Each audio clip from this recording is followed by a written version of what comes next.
Salut à tous et bienvenue sur Petite Voix du Monde.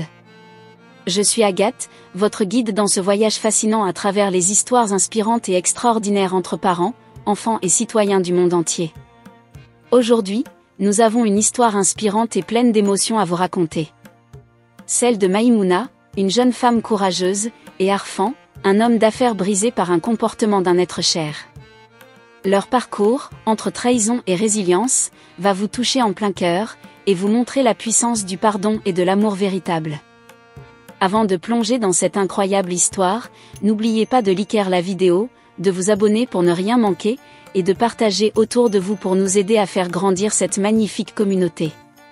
Dites-nous dans les commentaires d'où vous nous regardez et mettez un pouce bleu pour nous soutenir et nous encourager à vous proposer encore plus de récits inspirants comme celui-ci. Allez, installez-vous confortablement, et préparez-vous à un voyage émotionnel unique.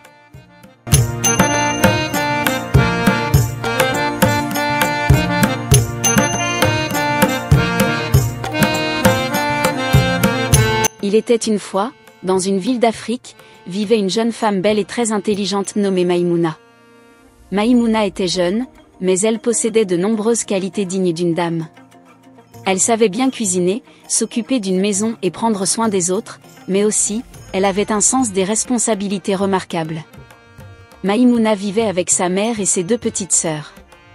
Après avoir obtenu son bac, Maïmouna, voyant que sa mère était dans l'incapacité de financer ses études universitaires ainsi que celles de ses petites sœurs, décida de chercher un travail, n'importe lequel, tant que cela ne remettait pas en cause les principes et les valeurs que sa mère lui avait inculqués. Un jour, en consultant des sites d'offres d'emploi, elle tomba sur une offre pour un poste de gouvernante. Elle postula. 2 jours plus tard, elle reçut un appel de Monsieur Arfan, un homme d'affaires très riche, célibataire, beau et élégant. Après un entretien téléphonique, Arfan demanda à Maïmouna de se présenter chez lui le lendemain pour conclure un contrat de travail. Le lendemain, Maïmouna se rendit chez Arfan. Une fois sur place, Arfan lui parla des règles et conditions du travail, que Maïmouna accepta. Maïmouna travaillait chez Arfan et rentrait chez elle toutes les 2 semaines. Arfan, célibataire riche et beau, était directeur général d'une grande entreprise de production de vêtements modernes en tissu africain. Dès ses premiers jours de travail, Maïmouna assista à des scènes contraires à ses principes et valeurs. Arfan était un homme qui vivait avec une blessure émotionnelle causée par une personne qu'il croyait être son âme sœur. Chaque soir, il ramenait une femme à la maison, et chaque soir, c'était une nouvelle. Maïmouna se demandait souvent pourquoi il agissait ainsi avec les femmes, pourquoi il les traitait comme des jouets. Mais elle se souvenait des règles que lui avait imposées Arfan et se taisait, s'abstenant de se mêler de ce qui ne la regardait pas. Les jours passèrent, et Arfan continuait ses pratiques avec les femmes. Un jour, il rentra plus tôt que d'habitude. En arrivant au salon, il vit Maïmouna en tenue de travail, qui laissait deviner sa silhouette généreuse. Il resta un instant immobile, observant Maïmouna. Mais se rappelant qu'elle n'était que la gouvernante, il se maîtrisa et alla directement dans sa chambre, attendant qu'elle termine son travail. Un week-end, Arfan invita une femme à passer le week-end avec lui. Après avoir eu une relation intime avec son invité, il lui demanda de partir car il avait changé de programme. Clara, son invitée, lui demanda, à cette heure-ci ? Je suis venue passer le week-end avec toi, laissant de côté d'autres engagements, et tu me demandes de partir juste après avoir satisfait tes désirs ? Ils se disputèrent violemment, faisant du bruit dans toute la maison. Maïmouna, en tant que femme, ne put supporter davantage d'entendre Arfan généraliser en insultant les femmes. Elle intervint pour essayer de les calmer, appelant Clara pour lui parler entre femmes. Elle lui expliqua qu'elle ne méritait pas un tel traitement, quoi qu'il se soit passé, il t'a invité, sans contrat ni engagement. Tu as accepté en adulte, alors s'il change d'avis et te demande de partir, tu ne devrais pas lui donner le plaisir de te manquer de respect davantage, car il semble ignorer ta valeur, non seulement en tant qu'invitée, mais surtout en tant que femme. Clara, blessée, reconnut la vérité des paroles de Maïmouna. Elle alla récupérer ses affaires et quitta la maison. Après le départ de Clara, Maïmouna s'apprêtait à rejoindre sa chambre lorsqu'Arfan l'interpella. « Qui t'a donné le droit de t'immiscer dans ce qui ne te regarde pas » demanda-t-il. Maïmouna resta silencieuse un moment, réfléchissant à si elle devait dire à son patron ce qu'elle pensait de lui et de son comportement irrespectueux envers les femmes. « Je ne voulais pas m'immiscer dans votre dispute, répondit-elle, mais j'ai entendu les éclats de voix et je suis venue voir ce qui se passait. Sur place, j'ai compris qu'il fallait que j'intervienne pour raisonner une autre femme. »« Et qu'est-ce que tu lui as dit pour qu'elle parte ?» demanda Arfan. « Juste la vérité, monsieur, répondit Maïmouna. « Et c'est quoi la vérité ? Je lui ai dit qu'elle n'avait aucun droit sur vous, car vous n'êtes pas son mari, et qu'une femme responsable qui fréquente un homme sans projet d'avenir ne se fera jamais respecter. » Après ces mots, Arfan s'énerva. Toutes les femmes sont des traîtresses. Maïmouna, calme, le laissa vider sa colère verbalement. Puis elle lui posa une question. « Monsieur, pourquoi cette haine envers les femmes ? Cela fait 5 mois que je travaille pour vous, et je n'ai jamais vu une personne ici qui se présente comme étant de votre famille. Mais bref, je voulais juste savoir, qu'avons-nous fait, nous, les femmes ?» Arfan resta silencieux un moment. Ces mots l'avaient replongé dans des souvenirs sombres et douloureux, source de sa haine envers les femmes. Il s'ouvrit finalement à Maïmouna et lui raconta comment il en était arrivé à cette vie. Il lui raconta que, il y a 1 an, il était amoureux d'une femme qu'il croyait être son âme sœur. Ils avaient tout partagé, ils étaient inséparables, de véritables complices, avec même un projet de mariage en commun. 2 semaines avant leur mariage, il surprit cette femme dans le bureau de son propre père, en train de faire l'amour avec lui. Ce fut un choc pour Arfan, car il croyait connaître Cathy, et personne n'aurait pu lui faire croire qu'elle était capable d'une telle trahison. Malgré sa colère, il garda son sang-froid et les confronta, voulant savoir depuis quand cette relation existait et combien de fois ils avaient couché ensemble. La réponse de Cathy brisa son cœur et fit de lui ce qu'il était devenu. Elle m'a répondu qu'elle avait commencé à fréquenter mon père 1 semaine après que je l'ai amenée à la maison pour qu'elle fasse connaissance avec mes parents.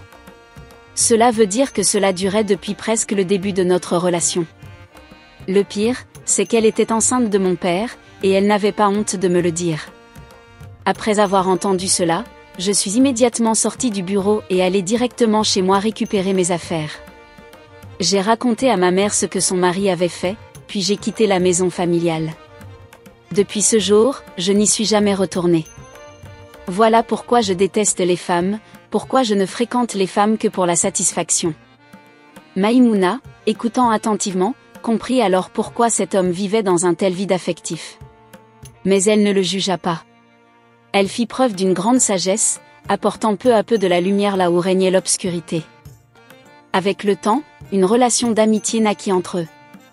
Arfan, charmé par la douceur, la force intérieure et la bonté de Maïmouna, commença à ressentir des sentiments qu'il pensait avoir perdus pour toujours.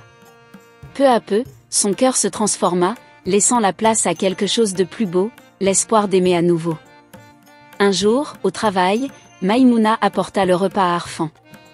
Il lui demanda de s'asseoir avec lui car il avait quelque chose à lui dire. Souriant, Maïmouna prit place. Arfan lui prit les mains et lui avoua ses sentiments. Il lui dit qu'il pensait ne plus jamais être capable d'aimer une femme, mais qu'avec elle, il avait retrouvé tout ce qu'un homme responsable recherche chez une femme. « Je t'aime, Maïmouna », déclara Arfan, « sois ma femme et fais de moi un homme meilleur. » Maïmouna, submergée de joie, accepta mais posa des conditions. Elle lui expliqua qu'elle vivait avec sa mère et ses petites sœurs, et que sa mère était une femme pleine de principes et de valeurs.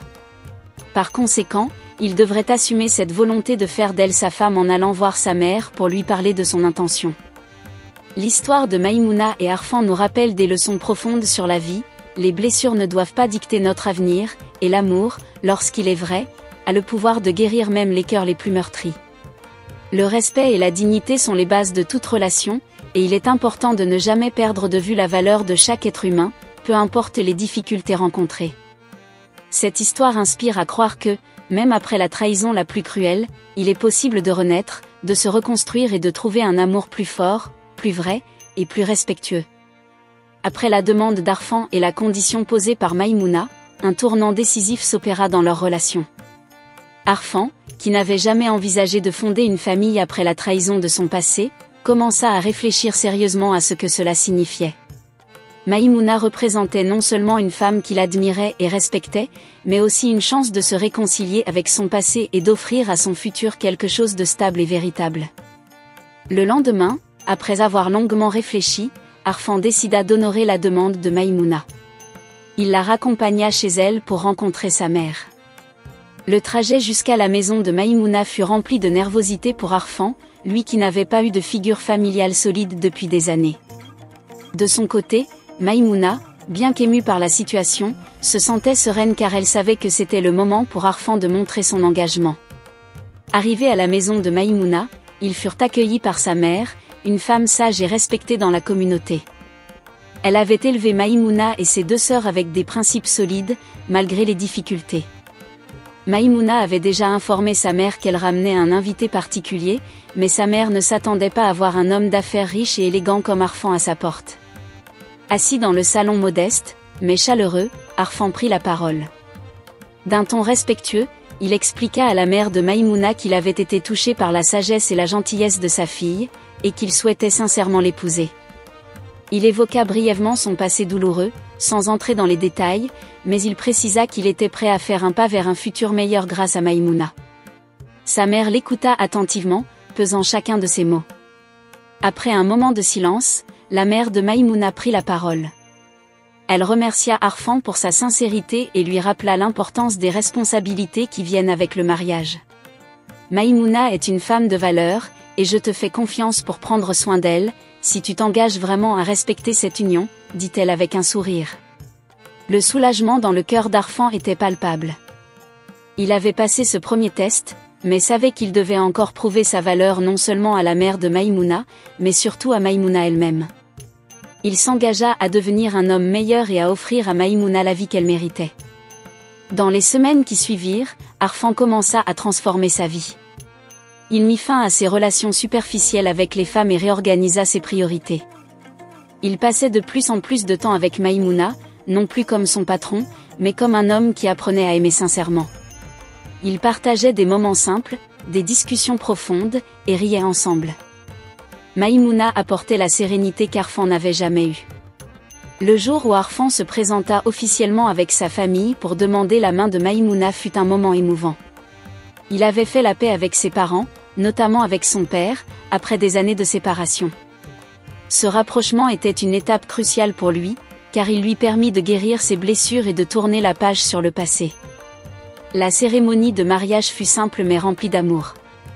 Maïmouna, resplendissante dans une tenue traditionnelle, et Arfan, ému et reconnaissant, échangèrent leurs vœux devant leurs proches. La joie était palpable, et même les sœurs de Maïmouna pleuraient de bonheur en voyant leur grande sœur épouser un homme qui, malgré ses erreurs passées, avait trouvé en elle la force de changer.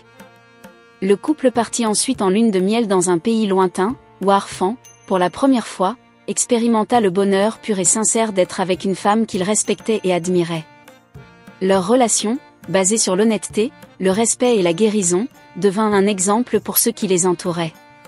Maïmouna et Arfan surent que leur union n'était pas seulement le résultat de sentiments amoureux, mais aussi d'un chemin de reconstruction et de pardon. Ensemble, ils apprirent que l'amour, lorsqu'il est accompagné de respect et d'honnêteté, peut guérir les blessures les plus profondes. Ils bâtirent une famille unie et devinrent un modèle d'inspiration pour tous ceux qui les connaissaient.